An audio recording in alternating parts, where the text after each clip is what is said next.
Good evening, Kusampo. Namaste to one and all. Why I want to live forever? Many of you might be thinking, what this little fellow going to talk about? I don't have very sad story. Neither I have very successful story to share. Today, I just want to share some of the episodes of my life that made me to live forever and how I am living right now. Let me take you through this dense forest located just near the Black Mountain area. It was almost the end of 2005. Living in the middle of the huge jungle, far away from his beloved parents, looking after the cattle, breathing fresh air, eating fresh vegetable that nature provided, moreover drinking curd, milk, and eating butters in every milk. Life as a cowboy was interesting. Do you know who that little fellow was? Yes, absolutely me. This fellow was the person who was that little fellow. As the world has already started driving into the complex of modernizations, my young parents were busy, they were confused, and they were busy paving to adjust their life in this phase of modernizations in the urban town, one of the urban towns of southern foothills. My young parents, because my mother is only 16 years older than me and my father is only 19 years older than me. And my life as a cowboy came to end shortly. One day my father sent a message that I have to join this school. And hearing this news, I was so nervous. I was in dilemma. How could I leave my uncle who was so loving and caring to me in the middle of the jungle? At the same time, I was excited too for the modern educations. And 2006 was one of the delightful year for me as I joined one of the remotest school in Zongkak, Wangdi Fodang. It was called Shataksa Primary School. And whatever I thought the educational life would be was totally irony, because education was tougher than looking after the cattle. Education was challenging. I'm saying challenging because I had forgotten whatever alphabet my father had taught me earlier, being as a cowboy for almost 6 months. Today, we are fortunate. We are fortunate to have clean, continuous flowing water. We are fortunate that we are enjoying delicious food in every different delicious food in every meal. We are fortunate to have 24/7 electricity in our hostels. But during those times, we had to go to nearby villages to wash our clothes. Have a look at this picture. We have fully equipped classroom right now, but during those times, the situations of my classroom was totally different. That color one, that was my classroom during those times. It was roofed with second-hand tin, and during monsoon season, the water used to pour down and our classroom used to be completely full with water. But we never complained about whatever we got during those time. What we do right now is we complain, we complain about the food we get. But during those time, eating the handfuls of food, handful of rice and dal mixed with black-headed insect and the nasty whip leaf, but our plate used to be totally empty. And taking the bath in the middle of the night, it was interesting, and studying under the candlelight was fascinating because there was no complaint. We never used to get pickles, maybe because during those times we are not aware of making it. I forgot to talk about the tea. Yes, we used to get the tea once in a week without sugar, completely black tea. Maybe because Bhutan started producing its own dairy product after 2010. But today we are complaining about the qualities of food we get. Have a look at the next picture. We get delicious food every time, but when I see this basin every time filled with food, I think of myself, are we so modernized that we eat burger, pizza every time at our home? The fact is, we are obsessed with our own choices. We are taken away by our own thoughts. This is why I want to live forever. I never complain, I don't complain. I am content with whatever I get. When I say this, some of you might be angry with me. Let me share one interesting incident had occurred to me. It was in the year 2007 when I was in class 1. My house captain, Sister Malati, has chosen me as a participant for inter-house reading competitions. And we did rehearsals. She taught me how to read. And it was during the day of competitions. Do you know this picture? Do you have any idea about this picture? What is this? Thank you. Absolutely. This is the student's handbook called the Elephant Trunk for class 1. It was during the reading competitions. After some readers, my name finally called out and I prepared myself to read. And I went to the stage and I just stared to the audience, and they were like a sprout of maize growing in the dusty plain field. And in front of them, I could see our housemaster, Sir Sonam Wangchu. And he was like, "Boy, you can do it." And at another side, I could see our house captain, Sister Malati. She was like as if she has seen the lot of death. After some time, I took my turn and I started reading. Do you know how my reading was that day?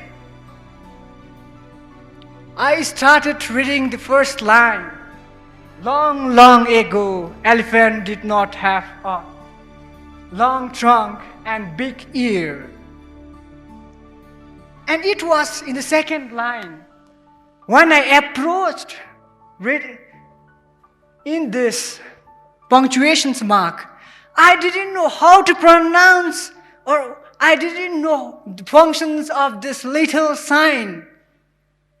I started reading like they had short trunks, short trails, and small ears, full stop, then comma,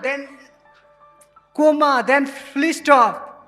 And hearing me reading like this, the crowd reacted with joyous laughter, and my housemaster started saying, murmuring in front, this is called comma.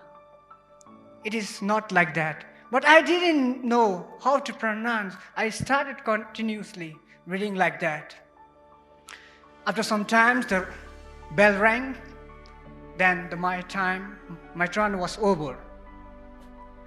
That day, I didn't realize how my reading was.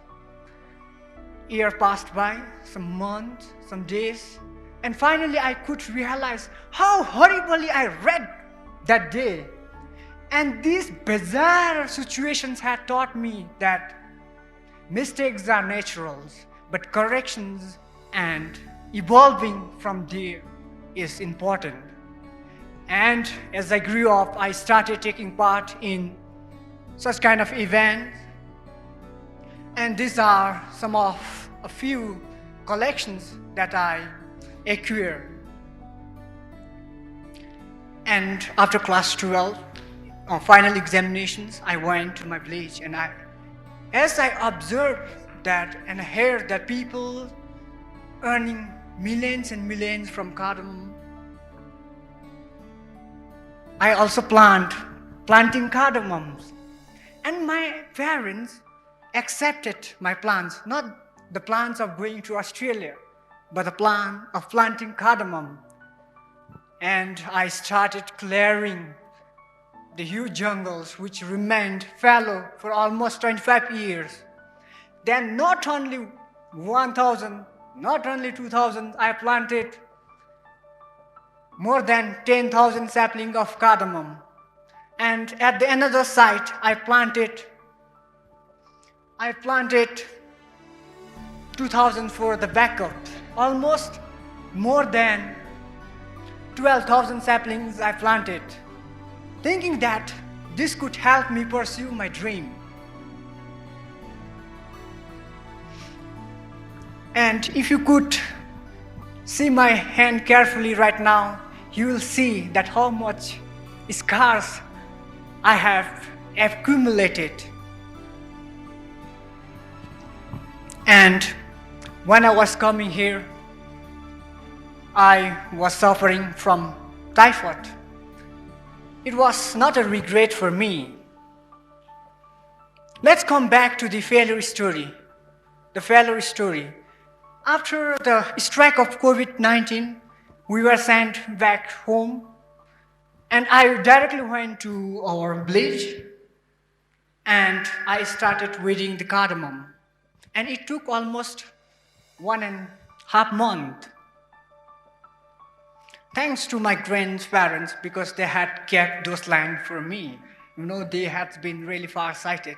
Otherwise, they could have already sold. I went to the village, and I never gave my full attention to online classes. And the poor network in the village made it uninteresting, and the companies of friends were interesting than the online classes. And doing the online visualizations from the jungle was disturbing, because the chirping of birds and the sounds of torrential rivers were so noisy. My apologies to my teachers and friends.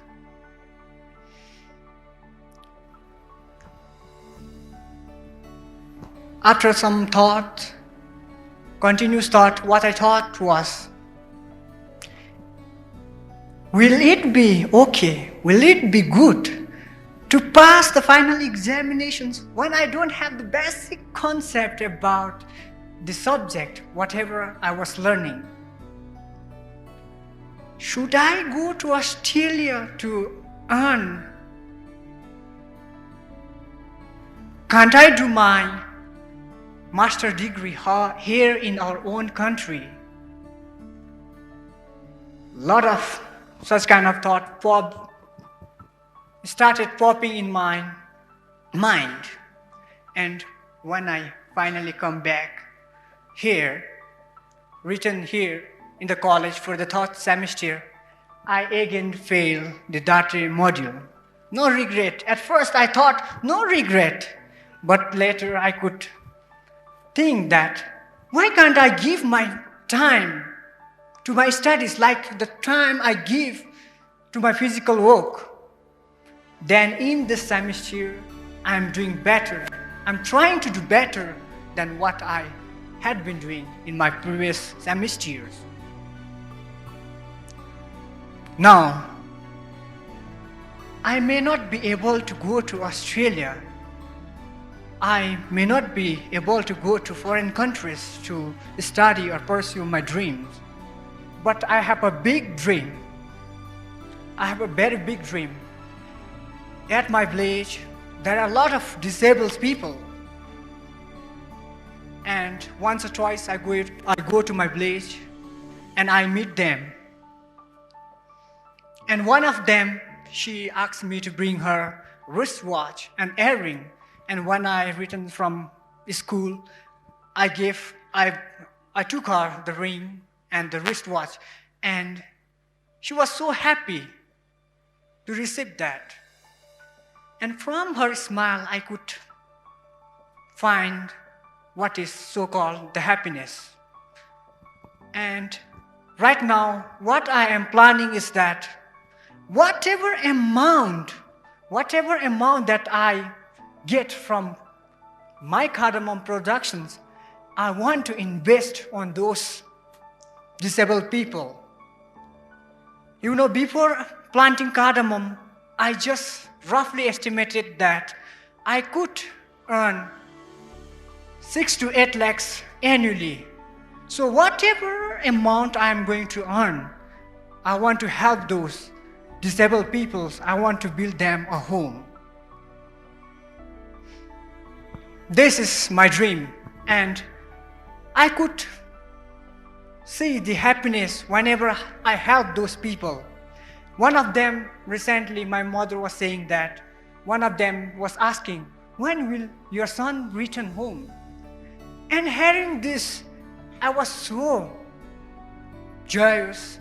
I was so happy that I want to return home soon and meet with them. Right now, we are so fortunate to be here in this cultural center. If you could clearly see this shoe, its MRP is rupees 249. I brought this from our neighboring country, India, and I'm very thankful that it is very cheap. And I brought this when I came here in the first semester. Even the tag, it is still there.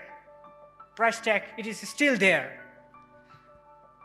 In my life, I never, complains about anything. I never forced my parents. I want this. I want that. I'm content with whatever I got. I lived my life independent from a very young age. And whatever I got in my school, whatever I achieved in my school as being this student, my parents were happy. They never told me, you should back first in this class, you have to be that, you should do this. They never said like that. Because they knew that whatever their son is doing, he is doing good, and that will make them happy. Right now, what I see, what I observe is that we have become so modernized. I have become so modernized that we started dancing with with Western culture. You know, I don't know what that move called. We started dancing with Western culture and adopting the Western culture. I have learned lessons from 4 things in life. Look at the pictures of this. The first king of Bhutan, 𝐻𝐻. Please have a look at his feet. They used to walk barefoot. And let us think about the path they travel, the way they travel. Motorable road in our country is merely 60 years old. When I say all about this, I don't mean to say that we should not have choices, we should not have this and that, but we should not always pressurize our parents. We should not make our parents in trouble. This is what I learned from these pictures. You know, there is an animal so-called 𝐴VLE kasturi, which is found in the Black Mountain region, and in English it is called raccoon. The fact about this animal is they go miles and miles away in search of food. But when time comes to pass the feces, they come to the same place every time. No matter how many kilometers they travel, they will come to the same place and pass. And these features make them very marvelously magnificent, cultured animal in the region. And they have very high medicinal value. Even though we have a lot of choices, you know, even though whatever fashions we inhabited, but drugs abuse, formations of gang among the youth, robbery are the spotlight issues. But never in my life I'd been to drugs or alcohol consumptions. The next lessons that I learned is whenever our parents are not able to provide us with what we want, some of us tend to ruin our life over simple thing. We start drinking, we start consuming, abusing drugs. Have a clear look of this portrait. It is the portrait of Mona Lisa, painted during the 15th century by the Italian artist Leonardo da Vinci. Do you know the fact about this portrait? Could anyone tell? It is worth of 850 million US dollars. Can we imagine?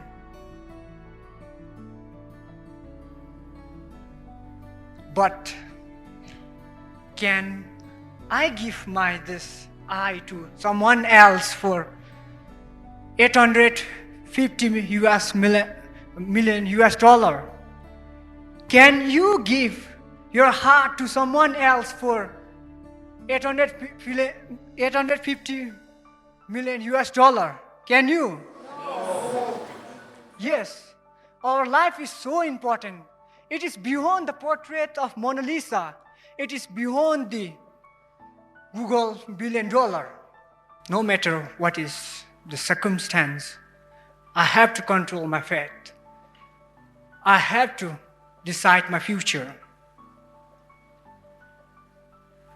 And with the love of those disabled people, I want to live forever. Like me, we all might have dreams. Do you want to live forever? Thank you.